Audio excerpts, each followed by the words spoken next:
Kali ini, saya akan menjelaskan tentang tab jumlah dan tab harga dari pendaftaran barang. Yang pertama adalah kolom rasio konversi satuan. Rasio konversi satuan adalah fungsi yang digunakan ketika Anda perlu mengelola suatu barang yang memiliki dua jenis jumlah satuan. Anda dapat menggunakan jumlah satuan kedua sebagai jumlah tambahan, dan program akan menghitung otomatis jumlah dasar untuk setiap satuan jumlah tambahan. Sebagai contoh, jika sebuah barang terdiri dari 10 buah barang dalam satu box, Anda dapat mengisi jumlah dasarnya sebagai 10 dan jumlah tambahannya sebagai 1. Dan jika Anda ke menu penjualan baru dan memasukkan barangnya, kemudian mengisi di kolom jumlah tambahan atau box yang sudah saya ganti namanya menjadi 2, maka kolom jumlah dasar akan otomatis menghitung jumlahnya sebagai 20. Dan mengenai fitur jumlah tambahan, ada beberapa hal yang harus Anda catat. Pertama, Anda harus mengaktifkan fitur tersebut di kustomisasi pengguna, konfigurasi, pengaturan fungsi, tab stok barang, jumlah dasar atau jumlah tambahan penjualan, atau lain-lain. Klik pada status pengelolaan jumlah tambahan, atur sebagai gunakan, dan Anda juga dapat mengatur nama tampilan pada kolom jumlah dasar dan nama pada jumlah tambahan. Kemudian simpan, dan nama kolom yang ditambahkan nantinya akan tampil dengan nama yang Anda atur di sini. Dan terakhir, kolom jumlah tambahan fungsinya untuk memudahkan Anda untuk menghitung jumlah dasarnya, dan perlu diingat jumlah stok akan dihitung berdasarkan dari jumlah dasarnya saja. Selanjutnya adalah kontrol jumlah stok barang. Di sini, kita dapat mengatur tiap menu yang akan kita terapkan fungsi stok aman. Stok aman adalah jumlah minimal persediaan stok yang harus dimiliki perusahaan.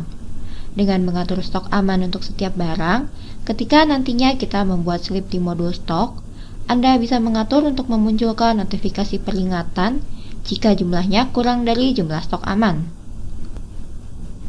Anda juga dapat mengatur standar stok aman apakah akan diterapkan ke seluruh lokasi atau untuk per lokasi. Sebelumnya, Anda juga harus mengatur terlebih dahulu settingnya di kustomisasi pengguna, konfigurasi, pengaturan fungsi, tab stok barang, scroll ke bawah, dan di kontrol jumlah stok barang, klik pada jumlah stok aman berdasarkan lokasi. Pilih apakah Anda ingin mengatur standar stok aman untuk semua lokasi atau per lokasi, kemudian klik simpan. Dan Anda dapat memilih metode pengaturan untuk notifikasi peringatan stok aman pada setiap slip dalam modul stok. Misalnya di modul penjualan baru, klik pada tombol pilihan di kanan atas, kemudian pengaturan stok aman. Anda dapat memilih apakah akan menggunakan fungsi tersebut di menu ini, dan metode penerapannya seperti hanya memunculkan pesan peringatan saja, atau blok transaksi jika jumlahnya kurang dari stok aman. Kemudian kembali ke menu pengaturan barang. Anda dapat memilih untuk tiap menu untuk stok aman. Default, mengikuti pengaturan di kustomisasi pengguna, dan gunakan atau jangan gunakan untuk pengaturan sebaliknya dari default. Dan setelah menentukan statusnya, silakan masukkan jumlahnya di kolom jumlah stok aman. Berikutnya adalah kolom minimal pesanan penjualan CS dan minimal unit pesanan penjualan CS. Berkaitan untuk mengatur jumlah minimal pesanan yang dimasukkan oleh pelanggan CS Anda, dan juga satuan yang dapat dipesan oleh pelanggan CS. Jika Anda ingin mengikuti pengaturan di grup CS, silakan pilih default atau pilih opsi gunakan atau jangan gunakan. Dan Anda dapat memasukkan jumlah minimal dari pesanan di kolom sebelahnya. Misalnya jika Anda ingin pelanggan CS memasukkan setidaknya minimal 5 pesanan, maka input angka 5 di sini. Dan jika Anda ingin menerima pesanan dalam satuan kelipatan 5, misalnya 5, 10, 15, maka pilih opsi gunakan di kolom minimal unit pesanan penjualan CS. Berikutnya, kolom penyesuaian stok. Kolom ini memungkinkan Anda untuk secara manual menyesuaikan jumlah persediaan barang setelah mendaftarkan barang tersebut. Misalnya, ketika Anda mulai menggunakan account dan mendaftarkan barang dan jumlah stok awal barang tersebut adalah 10, Anda dapat klik tombol sesuaikan dan memilih tanggal dari stok awal, kemudian klik tombol sesuaikan di bagian bawah. Anda dapat memasukkan jumlah persediaan stok untuk tiap lokasi yang telah didaftarkan. Kemudian klik simpan, dan jumlah persediaan yang diinput akan tercatat dalam laporan saldo stok. Kemudian berikutnya, kolom periode pengadaan. Kolom ini mengacu pada periode untuk pembelian barang terkait dalam produksi. Dan selanjutnya, jumlah minimum pembelian. Jika pembelian barang terkait di tempat Anda cenderung tetap jumlahnya, Anda bisa memasukkan jumlahnya di sini. Dan nantinya di menu daftar rencana pembelian, Anda dapat menerapkan jumlah minimal ini untuk menghitung jumlah pesanan pembelian. Sebagai contoh, misalnya Anda perlu membeli barang sebanyak 50 buah, maka masukkan angka 50 di sini. Dan berikutnya, jika Anda ke menu rencana pembelian dan memilih salah satu slip, lalu menekan tombol sesuaikan jumlah dan kalkulasi di bagian atas, terapkan,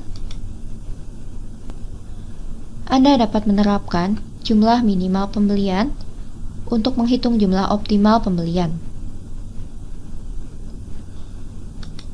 Terakhir, kolom vendor. Jika Anda memiliki vendor tetap untuk membeli barang terkait, Anda dapat mengatur vendor tersebut di sini. Dan nantinya, di menu rencana pembelian, Anda dapat secara otomatis membuat vendor dari tiap barang dan menerapkannya. Misalnya, jika Anda mengatur vendor untuk barang susu coklat sebagai PT Jaya Baru, dan ke menu stok 1, pembelian, rencana pembelian baru, dan memasukkan barangnya di sini.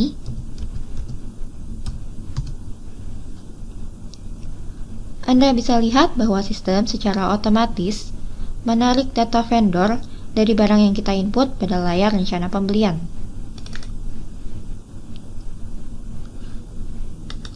Dan sampai di sini pembahasan mengenai tab jumlah. Berikutnya, tab harga. Pertama, untuk kolom harga beli dan harga jual. Kolom ini adalah untuk menarik data default dari harga beli atau jual barang saat Anda menginput slip penjualan atau pembelian. Centang termasuk pajak apabila harga yang dimasukkan sudah termasuk pajak.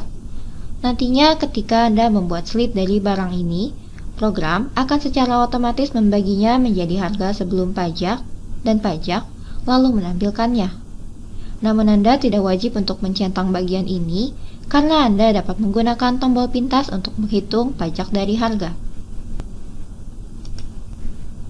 Misalnya, di menu penjualan baru,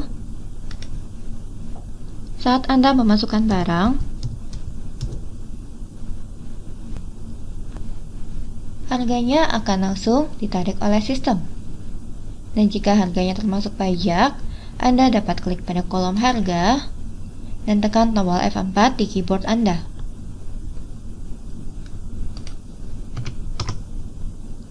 Dan harga akan terbagi secara otomatis menjadi harga sebelum pajak dan pajak.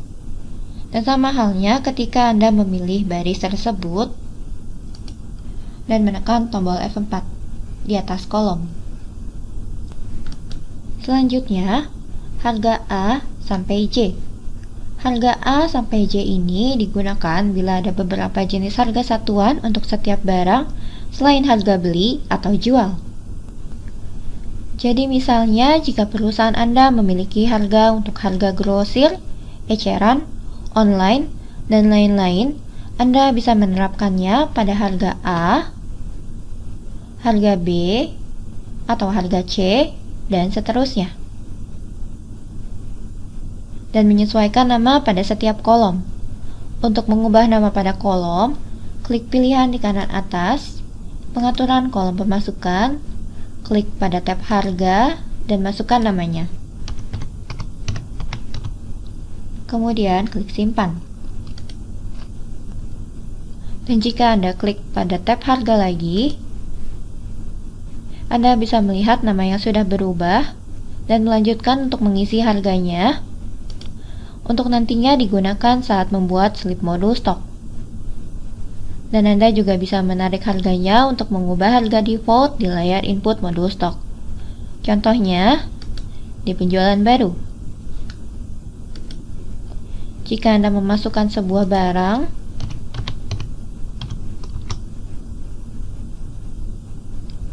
dan memilihnya, kemudian centang pada ubah harga di bagian atas, Anda dapat memilih harga mana yang ingin Anda gunakan dan klik terapkan.